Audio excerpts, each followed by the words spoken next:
soraty anatin'ny fonay ary ny teninao mba tsy anotanay ao anatrehanao satria ny teninao dia efa nilontongotra sy fahazavana ho an'ny lalanay ary indrindra fahasalamana ho an'ny nofinay. Andriamanitra iray misaotra sy mankasitraka anao nampitomboinao ny finoana ety anatinay satria ny finoana ihany koa dia ampitomboina amin'ny alalan'ny toriteny ary ny toriteny dia avy amin'ny teninao Kristy.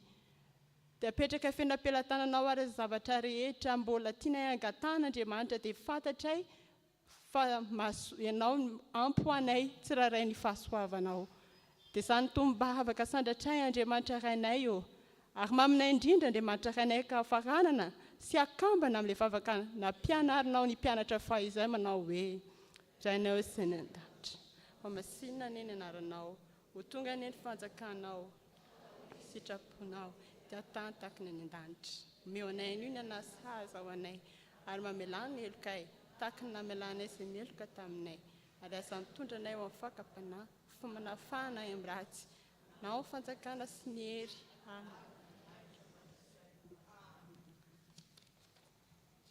Anavaon'ny fahalorantena antsika ry havana malala amin'izao ankehitriny izao amin'ny alalan'ny fanatanterahana ny rakitra dia andao ataontsika ny hira fahasivy amin'ny fitopolo mandritra ny rakitra.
Hitsangana isika nolotra ny rakitra.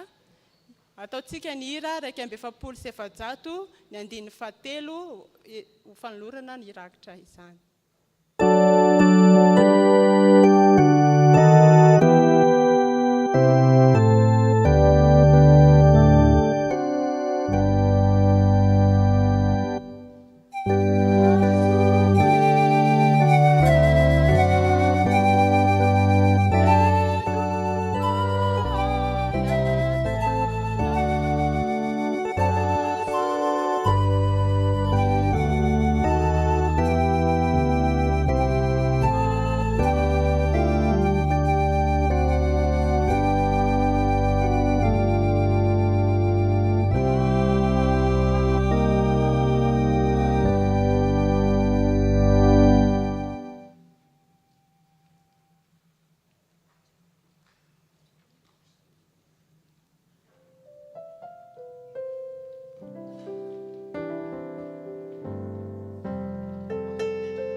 tonga amin'ny tapam-potoana faharoa isika avana malala andao ataontsika ny hira 750.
Mu renao ve